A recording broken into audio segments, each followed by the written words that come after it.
Salut les gars, salut les amis, j'espère que vous allez bien. Petite vidéo très rapidement pour venir faire le bilan de ces cinquièmes journées des éliminatoires comptant pour la Coupe du Monde, zone Afrique. On va revenir en long et en large par rapport à certains matchs. Je vais m'attarder sur les matchs que je n'ai pas pu faire des vidéos privées parce que j'ai fait certains débriefs qui sont disponibles sur la chaîne. Je suis revenu sur le Gabon, je suis revenu sur le Sénégal, je suis revenu sur la Côte d'Ivoire. J'ai parlé même de la Libye, de Ali Cissé, j'ai parlé même de matchs, j'ai même parlé du Cameroun. Je vais parler de pas mal de matchs. Désolé si je n'ai pas parlé pour certains matchs. Je parle même du Mali. Désolé si je n'ai pas parlé pour certains de vos matchs. Cette vidéo est faite pour vous parce qu'on va revenir en long et en large par rapport à tout ça. Donc, restez scotchés jusqu'à la fin de la vidéo pour voir mon bilan. Et juste à la fin, on va se projeter bien sûr sur la sixième journée qui arrive très prochainement. Aujourd'hui, c'est dimanche. Il y a eu déjà deux matchs. Il y a eu l'Eswatini qui a joué là-bas. Bon, c'est un match qui ne m'intéresse pas personnellement. Il y a eu le match du Gabon face au Kenya. Et cette équipe gabonaise s'est imposée 2-1. Le débrief est disponible sur la chaîne. On va déjà se projeter par rapport à d'autres matchs de demain. Donc, restez scotchés jusqu'à la fin de la vidéo pour voir le bilan et pour qu'on puisse se projeter très rapidement. Donc, pour toutes les personnes qui découvrent la chaîne, ici, on parle du football africain. On parle également du FC Barcelone, que vous l'avez bien compris. Bah, ça, c'est mon club du cœur. On va parler du football africain. Donc, restez scotchés parce qu'il y a beaucoup d'échéances qui arrivent là. Il y a la Ligue des champions de la CAF qui arrive très prochainement. Début avril, Ligue des champions de la CAF, comptant pour les quarts de finale. Il y a même la Coupe de la Confédération qui arrive. Malheureusement, le club sénégalais, le Djarab, s'est éliminé, mais il y a la SEC qui est là, quand même, est assez présente. Donc, il y a pas mal du football africain qui va arriver là. Il y a également la Ligue des champions, tout du FC Barcelone qui arrive. Il y a beaucoup de choses qui vont se passer sur la chaîne. Restez sur la chaîne et abonnez-vous, activez la cloche de notification pour ceux qui n'ont pas encore fait. Sans plus tarder, on va se plancher, bien sûr, sur notre bilan de ces éliminatoires de la Coupe du Monde. Donc, on va d'abord commencer très rapidement avec le groupe A. Comptons pour cette cinquième journée. Dans le groupe A, qu'est-ce qu'on peut observer? Dans le groupe A, bien sûr, on a cette équipe égyptienne et cette équipe burkinabé qui sont premier et deuxième. Pour moi, déjà, on peut voir très rapidement dans le bilan, l'Égypte a 13 points au bout de cette cinquième journée, le Burkina Faso a 8 points. Sincèrement, pour dire de façon très claire et très nette, et pour ne pas manquer de respect à cette équipe burkinabé, je pense quand même que l'Égypte est bien partie pour se qualifier. Ils ont un bilan de 4 victoires, un match nul. Le Burkina Faso, c'est vrai, j'ai vu le match. Bon, j'ai vu le résumé du match. Le Burkina Faso s'est imposé, je pense, 4-1. Ils ont explosé cette équipe de Djibouti qui n'a complètement rien joué. Voilà, le match était complètement terne. Le Burkina Faso a éclaté, mais c'était des buts juste tournés, cadeau. Le Burkina Faso a quelle défense La Djibouti a quelle défense ça? C'était un match trop facile. Ils se sont complètement amusés. Bertrand Traoré m'a amusé. Des frappes, il suffisait qu'il frappait seulement le ballon rentré très facilement. Donc, pour moi, malgré ça, je pense que le Burkina Faso nous a habitués à être très bons, généralement, quand ce sont des cannes. Mais pour les éliminatoires des mondiales comme ça, non, je pense que c'est quand même un peu compliqué. Et quand j'essaie de voir checker très rapidement dans le groupe, il y a la Sierra Leone, il y a la Guinée-Bissau, il y a l'Éthiopie. Non, je pense que l'Égypte est bien partie pour se qualifier dans ce groupe parce que quand j'essaie de voir, l'Égypte a fait quel bilan? L'Égypte a joué où? Ils ont gagné, je pense. Moi, je pense que cette équipe égyptienne a gagné. Voilà, l'Égypte était là. Ils ont gagné 2-0 face à cette équipe éthiopienne, autant pour moi. Mohamed Salah a marqué. Voilà, Mohamed Salah qui court vraiment. Lui, malheureusement, on sait, il a été éliminé avec Liverpool face au Paris Saint-Germain. Lui, il est complètement écarté de la course pour le ballon d'or. Donc, on va voir ce que ça va donner. En tout cas, dans le groupe A, avantage à cette équipe égyptienne qui est bien partie pour décrocher son ticket de qualification pour le mondial 2026. Très rapidement, on va arriver dans le groupe B. Dans le groupe B où on a le Soudan, la République démocratique du Congo, le Sénégal, le Togo, la Mauritanie et le Soudan du Sud. Je ne vais pas trop m'attarder parce que j'ai déjà fait des débriefs, j'ai fait même deux débriefs. J'ai fait le débrief de la République démocratique du Congo qui s'est imposé face au Soudan du Sud. Et j'ai fait le débrief du choc disponible hier parce que c'était le choc d'hier entre le Soudan et le Sénégal. Ils sont disponibles sur la chaîne. Je suis revenu en long, en large et on peut voir très rapidement, conséquence, le classement. Le Soudan qui a fait un piège et le Sénégal est tombé dans le piège. De moins un. Le Soudan devait taper cette équipe sénégalaise, mais le match a fini 0-8 partout parce que la défense quand même sénégalaise était assez costaud. Niakate et Kalidou Koulibaly, ces deux-là, Kalidou Koulibaly, c'est deux costauds. Avec Antoine Mendy, que j'ai salué, très bon, Crépin Diatta, en tout cas la défense était bonne, Antoine Mendy était très bon, il a répondu présent. Donc au bout de cette cinquième journée, on peut très clairement voir que le Soudan finit avec un bilan de 11 points. Ils maintiennent leur poste de leader et j'ai l'impression qu'ils veulent aller très fort. La République démocratique du Congo qui est revenue, Parce qu'avec cette victoire face au Soudan du Sud, 1-0, ils reviennent un peu en soum-soum là. Et il y a un match retour parce que le Congo a arraché le nul du côté de Diamniadio au Sénégal. Il y a un match retour du côté du Stade des Martyrs. On va voir ce que ça va donner. Donc c'est vraiment quelque chose d'assez intéressant. Un choc là qui est en train de se dessiner. Malheureusement, le Sénégal qui est désavantagé parce que il fallait s'imposer. Il fallait s'imposer pour prendre la première place. Ils ne l'ont pas fait. Le Congo a gagné. Il passe devant. Donc attention au Sénégal. S'ils veulent se qualifier au mondial, on va dire quoi, la balle n'est plus dans leur camp parce qu'il faut que le Soudan perde. Il faut que la République démocratique du Congo perde. À part si le Sénégal tape au retour ces équipes-là. Mais pour le moment, ils n'ont pas les cartes en main. On va voir ce que ça va donner pour cette 6e journée. En tout cas, dans ce groupe, avantage à cette équipe soudanaise. Le Congo également qui est là présent. Qui bénéficie bien sûr, qui essaie de recoller par rapport à ce match nul entre les deux. Et bien sûr, on va voir ce que ça va donner. On arrive dans le groupe C, où on peut voir l'Afrique du Sud qui est leader de ce groupe, bien sûr, avec le Bénin, le Rwanda, le Niger, le Lesotho et le Zimbabwe. Déjà, le taulier, ici, c'est le Nigeria. Le Nigeria qui avait mal débuté. J'ai vu le match, j'ai vu le débrief. Je pense que le Nigeria s'est imposé. C'était le match face au Rwanda, oui. Le match face au Rwanda, le Nigeria s'est imposé. Donc, eux qui ont mal débuté ces éliminatoires, on va dire que c'est leur première victoire. Depuis, ils ont fait 4 journées. On a les 4 premières journées. C'est 3 matchs nuls, 1 défaite. Première victoire face au Rwanda. Par exemple, gagner à Kigali, là-bas, c'est compliqué. Ils sont imposés face au Rwanda. Ils reviennent quand même avec 6 points. On essaie de voir ce que ça va donner, mais l'Afrique du Sud avantage. Parce que Hugo Bross, le coach de cette équipe de l'Afrique du Sud, de Bafana, il a répété que leurs objectifs, c'est d'aller au mondial. Il veut qualifier cette équipe au mondial. Il veut qualifier également cette équipe. Il veut vraiment aller très loin au niveau de la CAN. Et vraiment, ça va être difficile de déloger cette équipe sud-africaine. Hein, parce qu'actuellement, ils sont sur un bilan de 3 victoires, un match nul, 1 défaite, 10 points. À part si le Nigeria tape sérieusement cette équipe sud-africaine. Mais en tout cas, pour le moment, c'est compliqué. Avantage à cette équipe sud-africaine. Le Bénin, lui, ils sont là juste derrière avec 8 points. Mais voilà, on va voir ce que ça va donner. En tout cas, le Nigeria, costaud. On va voir. Ça va être vraiment, vraiment difficile et tout va vraiment se jouer dans cette poule. Groupe D, avec le Cameroun. Le Cameroun, comme je l'ai répété, le débrief est disponible sur la chaîne. Le Cameroun est parti du côté de l'Eswatini. Très mauvaise performance de la part de cette équipe des Lions indomptables. Vous partez là-bas, vous n'arrivez même pas à mettre un but face à l'Eswatini. L'Eswatini qui est sur un bilan de quoi? De 9 millions qui c'est aucune victoire. 2 matchs nuls, 4 défaites. Le deuxième match nul, là, c'est vous. Hein, parce que normalement, c'est 4 défaites, un match nul. Vous n'arrivez pas à taper. Les Lions indomptables, c'est comment? Ok, vous avez l'habitude. En tout cas, j'ai un peu de doute, mais je pense quand même, quand j'essaie de voir, à part la Libye de Aliou Cissé, si la Libye est très sérieuse, la Libye peut déloger cette équipe camerounaise. Mais il y a un choc à la 6e journée. On va revenir peut-être en fin de vidéo, quand je vais essayer de me projeter par rapport à la 6e journée. Il y a un choc. Libye-Cameroun. La Libye se déplace du côté du Cameroun. Attention. Si la Libye tape le Cameroun, mais je pense que, comme je l'ai dit, ça va être difficile que la Libye quand même s'impose face au Cameroun. Hein.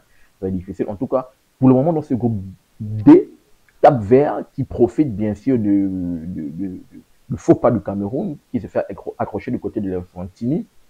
Le Cap-Vert est juste là avec un bilan de 10 points, 3 victoires. Cameroun est juste là avec deuxième avec 9 points et 3 nuls. Il nous enchaîne trop de nuls là. On va voir vraiment ce que ça va donner pour la prochaine journée. La Libye de Aliou Cissé est juste la 3e, une extrémiste avec 8 points. Choc entre les deux. Et on va voir ce que ça va donner. Peut-être que ça sera avantage au Cap-Vert parce que les deux équipes peuvent se battre, peuvent perdre des points même s'il y a un match nul. Et le Cap-Vert peut bien sûr pour on va voir vraiment ce que ça va donner. Dans le groupe E, le groupe composé du Maroc et du Niger, choc entre les deux. J'ai regardé également les highlights de ce match. Le Maroc a quand même souffert. Le Maroc a souffert dans ce match, mais quand même, ils ont fini par s'imposer 2-1. Ils ont renversé cette équipe nigérienne. Et puis, bien sûr, voilà, c'est tranquille. Hein, c'est passé par Brahim Diaz. Très belle performance de sa part. Leader également dans cette poule. Je pense qu'également, il n'y aura pas de souci. Le Maroc va se qualifier. Eux qui ont réalisé l'exploit historique de se qualifier. Première équipe africaine à se qualifier en demi-finale. Je pense qu'ils ont pour ambition de repartir à cette Coupe du Monde et peut-être pour faire fort. Donc le Maroc, je pense que quand je regarde très rapidement les concurrents, c'est le Niger, la Tanzanie, le Zambie, le Congo et l'Érythrée d'ailleurs qui est déjà disqualifié. Donc je pense qu'ils peuvent le faire au bout de ces 4e journées. Eux, ils ont 4 journées parce que l'Érythrée n'est pas qualifiée, hein, est disqualifié. Donc je pense que voilà, c'est carton plein, 4 matchs, 4 victoires. Oh là là, le Maroc, normalement ici au classe groupe et ils vont se qualifier. Ils ont déjà quoi? 4 goals au mondial, je peux dire ça. C'est vrai, il y a 4 journées, mais je peux le dire clairement, la fille même clairement. Logiquement, ils ont 4 doigts au mondial. C'est le Maroc qui ne se qualifie pas pour le mondial avec des échecs. Dans le groupe F, comme je l'ai dit tantôt, vous le voyez actuellement, le Gabon est premier. Pour la simple et bonne raison que je fais la vidéo aujourd'hui, je fais la vidéo juste après le match du Gabon. Sinon, c'est la Côte d'Ivoire logiquement qui dominait. Au bout de cette 5e journée, la Côte d'Ivoire était première. Et vu que le Gabon s'est imposé, provisoirement, ils reprennent la première place face à cette équipe face à cette équipe ivoirienne. Mais donc, on va voir la Côte d'Ivoire qui va jouer face à la Gambie. Mais pour le moment, il y a cette bataille-là entre les deux, Côte d'Ivoire, Gabon. Cette bataille, on va voir ce que ça va donner. Pour le moment, avantage à cette équipe ivoirienne. Et de surcroît, pour cette 6e journée, ils vont recevoir la Gambie. Ils seront à la maison. Pour moi, je pense que les carottes sont cuites. La Gambie, c'est un bilan de 3 défaites. Je pense que, logiquement, cette équipe ivoirienne va exploser cette équipe gambienne. Il n'y a rien à dire. Et lorsqu'on voit des concurrents, Burundi, Kenya, Gambie, Seychelles, logiquement, je pense que non. Sans manquer de respect aux autres, sans prétention, manquer de respect, je pense que la bataille se joue entre le Gabon et la Côte d'Ivoire. Et ça va être décisif. Le match retour se passe à France-Ville. Ils nous ont tapé chez eux. On les a tapé au stade de France-Ville. On tape cette équipe ivoirienne, les gars. On tape. Parce que là, comme je l'ai dit dans mon débrief, disponible sur la chaîne, je vous invite à le regarder. Objectif mondial, les gars. Objectif mondial. On doit aller au mondial et on peut aller au mondial. Donc, voici ce qu'il y a, disons, ce groupe. On va voir si la Côte d'Ivoire reprend son fauteuil, mais je pense qu'ils peuvent le faire. C'est la Gambie. Groupe G, Algérie, Mozambique, Guinée, Botswana, Ouganda, Somalie. Avantage à cette équipe algérienne, mais attention, parce que le Mozambique est en train de bien revenir. Les deux sont sur une belle performance. Algérie, c'est 4 victoires, une défaite. On se rappelle très bien que l'Algérie n'a pas pu se qualifier au mondial du côté de Dubaï la dernière fois. De l'Arabie, oui, du côté de Dubaï, non? Ils n'ont pas pu se qualifier parce qu'on se rappelle bien du match face à le Cameroun, le super match où le Cameroun va renverser carrément là-bas dans les toutes dernières minutes. Ils décrochent leur ticket de qualification. Attention, il ne faut pas que cette équipe mozambicaine surprenne cette équipe algérienne. Logiquement, ils sont censés s'imposer et décrocher leur ticket de qualification. Pour moi, je pense que l'Algérie, je regarde bien les concurrents, la Guinée n'est pas au meilleur de sa forme, et elle ne s'est même pas qualifiée pour la CAN. Le Botswana, l'Ouganda, le Somalie, c'est même pas la peine. Mais le Mozambique, je connais bien cette équipe mozambicaine. Très difficile à jouer. Il faut demander au Ghana, le Mozambique. Mozambique, très difficile à jouer. Même l'Égypte également connaît cette équipe mozambicaine. Ils sont très durs. Je pense qu'ils sont dans la même poule que nous. Poule de la mort. Avec le Cameroun, la Côte d'Ivoire, le Gabon, dans la poule de la mort de la CAN. Je pense qu'on est avec le Mozambique, si je ne dis pas de conneries. Très dur à jouer cette équipe mozambicaine. Il faut faire très attention. Et l'Algérie, si elle veut se qualifier, il va falloir battre cette équipe mozambicaine parce que pour le moment, je vois que les deux sont sur un même bilan de 4 victoires et une défaite. Attention à l'Algérie, je pense que logiquement, elle est censée se qualifier, mais si elle ne se qualifie pas, c'est vraiment un échec. On passe au groupe H, où cette équipe tunisienne des Aigles de Carthage, bien sûr, domine avec 13 points, mais la Namibie est juste là derrière avec 11 points. Pour moi également, je pense qu'en tout cas, les pays du Nord, là, Tunisie, Algérie, Maroc, Égypte, je pense que logiquement, dans les 9 places qu'on a réservées aux pays africains, j'ai l'impression que les 4 places, les pays du Nord vont prendre. Hein. Le Maroc déjà bien parti, l'Égypte bien parti. L'Algérie, s'ils ne choquent pas, le moment ils sont bien partis. La Tunisie également, je pense que là, eux aussi sont bien partis. Mais je pense qu'eux, ils vont prendre quasiment les 4 premières places. Hein. J'ai l'impression. Les 5 autres, on va réserver ça pour les pays subsahariens peut-être. Mais là, la Tunisie, bien placée. La Namibie, quand même, essaie de suivre le pas. La Tunisie, c'est un bon bilan. Je pense qu'ils ont tapé. J'ai vu le match. J'ai débriefé même dans le match là. Ils ont joué face au Libéria. Voilà. Ils ont joué face au Libéria. Là-bas, je pense bien du côté du Libéria là-bas. 1-0. On se relève cette équipe tunisienne. C'est son style de score. Cadenacho, 1 but, il boucle. Et puis c'est fini. Donc là, ils sont bien partis. 13 points. Namibie, 11 points. Et je pense que logiquement, la Tunisie est censée se qualifier. Les concurrents là, ça peut être la Guinée équatoriale qui choque. Voilà, on les connaît avec Balthazar, mais le foot là, à un moment donné, c'est vrai, ils ont tapé la Côte d'Ivoire 4-0, mais voilà. Donc, je pense que logiquement, les Aigles de Carthage sont censés s'imposer. Et voilà, très rapidement, on va dans le groupe I. Groupe I, où on a le Ghana, Madagascar, Comores, Mali, et République centrafricaine, Tchad. Voici un groupe qui m'intéresse. Pourquoi? Parce que avant cette 5e journée, les Comores étaient premiers. Les Comores, belle performance de leur part au bout de ces 4 premières journées. Je pense que ça suivait par rapport aux éliminatoires de la CAN. Ils étaient en train de maintenir un même cap. Les éliminatoires de la CAN, ils étaient très bons. Ils ont battu cette équipe tunisienne du côté de Tunis là-bas. On sait que la Tunisie n'avait plus perdu du côté de Tunis depuis Mathusalem. Ils sont allés à Tunis. Ils ont tapé cette équipe tunisienne difficile, comme je le dis tantôt, les Cadenacho. Ils ont tapé cette équipe tunisienne. Ils sont qualifiés à la CAN. Ils sont dans le même groupe que le Maroc, le Mali. un groupe assez important, groupe A. Donc, j'attendais vraiment cette fenêtre pour voir est-ce qu'ils devaient répéter ces mêmes efforts, est-ce qu'ils devaient toujours être meilleurs de leur forme. Malheureusement, ils sont tombés face à cette équipe malienne qui a déroulé son football. Un match que j'ai trouvé très plaisant. Le débrief est disponible sur la chaîne. Très plaisant entre les deux, mais il y avait une équipe qui était plus forte. Et cette équipe malienne, top performance de leur part. Et c'est passé par Yves Bissouma, maestro. Double passe décisive. Allez regarder mon débrief très important, disponible également sur la chaîne. Donc, ils se sont fait malheureusement taper face à cette équipe malienne. Le Ghana, bien sûr, malheureusement, qui ne s'est pas qualifié à la CAN, qui, depuis ces derniers temps, en tout cas l'année 2024, une mauvaise année pour le Ghana. Ils se sont fait éliminer à la CAN. Oui, ils se sont fait éliminer à la CAN de la façon la plus pitoyable dans les phases de poule. Là, pour les fenêtres de la CAN, la CAN au Maroc, ils ne se qualifient pas. Je parle de la CAN de Côte d'Ivoire, ils se sont fait éliminer dans les phases de poule. Les éliminatoires pour la CAN, pour le Maroc, là, ils ne se sont pas qualifiés. Ils ont joué ils ont perdu face au Niger, ils ont perdu face au Mozambique. La plupart des équipes dans lesquelles ils ont joué ils étaient dans la même poule. Ils sont fait tous taper. Même le Soudan, je pense bien, ils avaient le Soudan, je crois bien. Ils ont tous fait taper, alors que ce sont des équipes qui étaient à leur portée. Donc je pense que là, ils sont revanchards. On sait que le Ghana a l'habitude également de se qualifier à la Coupe du Monde. Je pense qu'ils seront revanchards. Je pense que je mets quand même une petite pouce, hein, une petite pièce sur eux qui vont quand même aller au mondial. Je pense quand même que là, ils sont bien partis. Déjà qu'ils sont un bilan de 12 points, 4 victoires, un match nul. On va voir les 6e journées quand ils vont jouer. Mais je pense quand même qu'ils sont bien partis pour se qualifier. Vraiment, c'est un choc entre le Mali et le Comore. Je pense que ça va se jouer. Hein. Même Madagascar, il faut faire attention. Madagascar, là, ils sont sur 3 victoires, un match nul, une défaite. Attention, ils reviennent un peu en somme comme des petits insiders là. Vraiment, on va voir ce que ça va donner. En tout cas, le Mali, qui avait mal débuté, mais qui ont montré aux Comores que nous sommes les grands. Voilà, nous sommes les grands. Ils ont tapé copieusement cette équipe Comore chez eux. Bon, c'est vrai que, est-ce qu'ils jouent même chez eux? Est-ce qu'ils n'ont pas délocalisé un peu? En tout cas, avantage dans le groupe I à cette équipe ghanéenne, vraiment, qui est au meilleur de sa forme. Donc, c'était un peu ça. Oui, c'était pour finir par rapport à ce groupe. Ici, dans le groupe J, c'est juste pour savoir oui, le groupe J, comme vous voyez, c'est juste pour savoir les meilleurs 4 parce que, comme je l'ai dit tantôt, la FIFA a donné aux pays africains 9 places. 9 places qualificatives. Le premier de chaque groupe se qualifie automatiquement.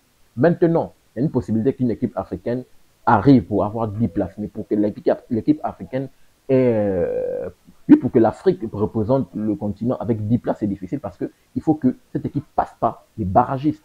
De 1, on prend les 4 meilleurs de chaque poule. Voilà pourquoi vous voyez dans le groupe J là, actuellement c'est la Côte d'Ivoire qui domine avec 13 points, Mozambique, Namibie, Madagascar. Si actuellement la Coupe du Monde, les éliminatoires s'arrêtent présentement, on prendra ces 4 équipes qui vont jouer les playoffs sur le plan continental. Le meilleur qui va remporter ces playoffs va aller jouer les playoffs sur le plan international. Et si c'est un pays africain, il va se qualifier. Si c'est un autre pays, parce que international, bien sûr, je pense que c'est 4 continents, non? Oui, 4 continents. Il y a l'Europe, il y a l'Asie, il y a l'Amérique, je pense bien. Hein, à partir de, ouais. Donc, ils vont également jouer sur le plan inter. Parce que des autres côtés là-bas, il y aura également des vainqueurs des playoffs. Ils vont s'affronter. Moi, je pense qu'il y a trop de ramifications des matchs. Il y a trop de matchs qui vont s'ajouter pour être sûr de te qualifier. Tu sors parmi les premiers, tu te qualifies tranquillement, sans problème. Donc là, si tu sors parmi les 2 premiers, 8, parmi les meilleurs 4e, 8, il y aura tellement de matchs encore, beaucoup. Et puis, ça va vraiment être assez compliqué. En tout cas, pour le moment, voici ce qui se présente par rapport à cela. Donc, très rapidement, comme je l'ai annoncé, on va se projeter sur la 6e journée, essayer de voir ce que ça va donner. 6e journée, ici, comme je l'ai dit tantôt, aujourd'hui, le Kenya a joué face au Gabon. Le Gabon s'est imposé 2-1, disponible. Le débrief est disponible sur la chaîne. Les Swantini a joué face à l'île Maurice 3-3. Sincèrement, le match ne m'intéresse pas. Érythrée, le match est annulé, c'est normal parce que l'Érythrée est disqualifiée. Le Congo-Zambie, le match est annulé. Pourquoi? Il faut que je vérifie. Donc, ici, on a Namibie, ça ne m'intéresse pas. Libéria, ça ne m'intéresse pas. Le Mali qui doit se déplacer du côté de la République centrafricaine. Si le Mali veut revenir au meilleur de sa forme, on sait que, comme je l'ai répété, ils sont mal rentrés dans ces éliminatoires, mais ils sont quand même, pour cette 5e fenêtre, ils ont tapé les équipes comoriennes. S'ils veulent remonter le top et titiller cette équipe ghanéenne qui est bien placée, il faut taper cette équipe centrafricaine chez eux. Voici le match. Le Burkina Faso également, même si je pense que ça va être difficile, s'ils veulent vraiment mettre on va dire quoi, la pression à cette équipe égyptienne, il va falloir taper également le Burkina Faso, faire un 6-6-6. Voici là, le Ghana, si le Ghana va maintenir sa forme, je pense que ça peut être possible. le Ghana peut aller s'imposer du côté de Madagascar, qui est d'ailleurs, comme j'ai dit tantôt, deuxième outsider. Attention, on n'en parle pas trop, mais vraiment, c'est un match que je pense que il faut vraiment suivre et on va voir ce que ça va donner entre ces deux équipes. Est-ce que Madagascar va nous montrer qu'ils sont présents, il faut falloir compter sur eux. On va voir, bien sûr, dans cette 6e journée. Et ces matchs-là vont se passer tous demain. La Côte d'Ivoire également qui va jouer demain à 19h, qui va recevoir la Gambie, comme je l'ai dit tantôt. Je pense qu'eux, normalement, ils sont censés gagner et peut-être prendre la première place devant nous. Toujours demain, au bout de 21h, il y a la Tunisie face à Malawi. La Tunisie, quand même, fait match à la maison. Carthage, 1-0, normalement, comme ils sont censés s'imposer.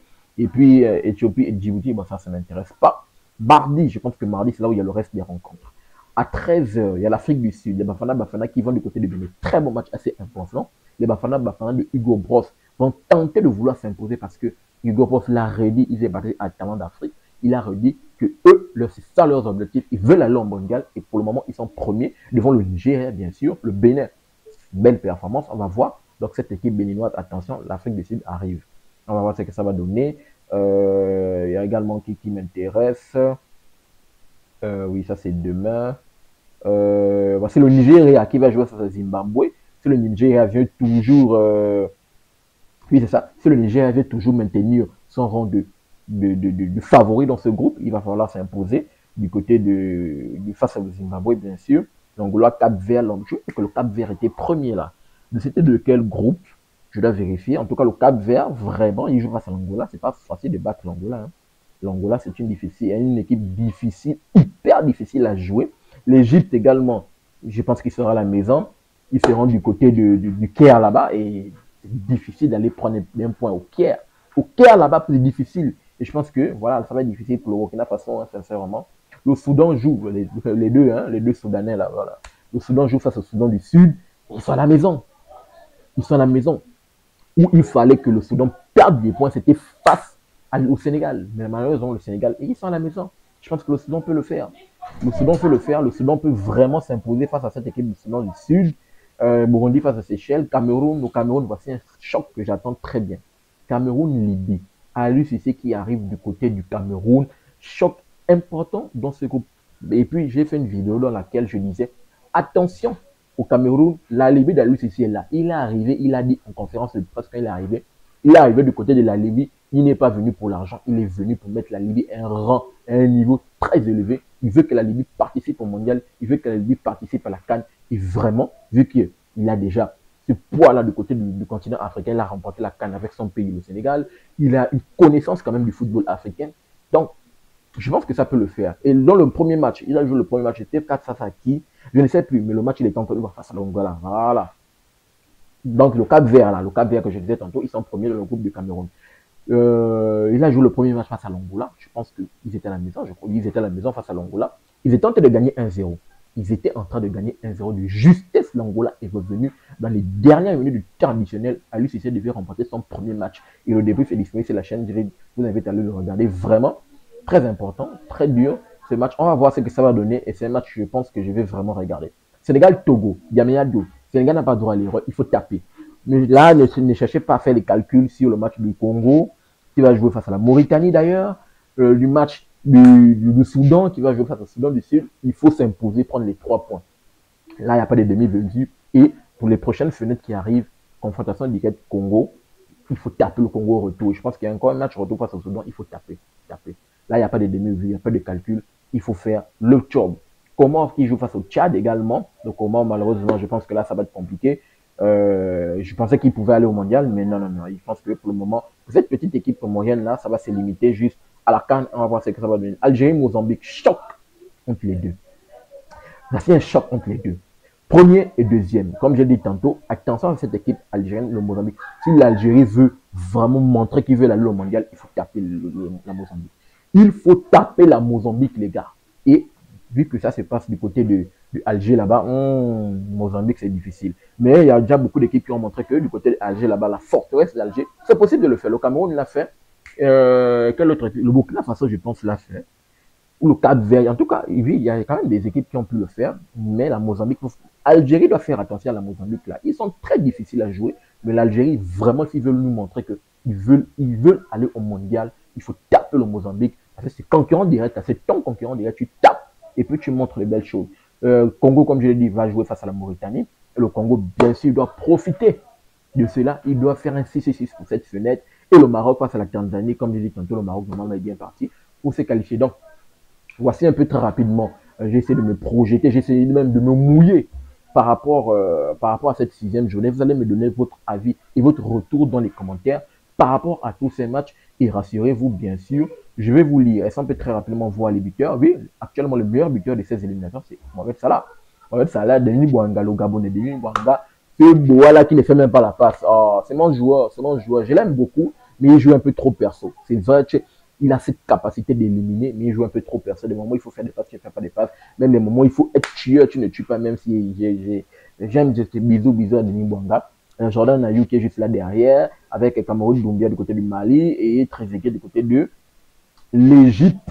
Voilà, et avec le côté meilleur passeur, il y a Youssouf Chamanga et du côté des Comores, c'est le capitaine, ouais, c'est le capitaine des Comores là-bas. Et on va voir ce que ça va donner. Donc, voici ce que j'avais à dire par rapport à ce bilan de cette 5e journée. On se donne rendez-vous pour cette 6e journée. Vous allez me donner votre retour dans les commentaires. Et rassurez-vous, je vais vous le lire. N'oubliez pas de vous abonner, de liker et surtout activer la cloche de notification pour ne manquer aucune de mes sorties. Peace. À très bientôt les gars.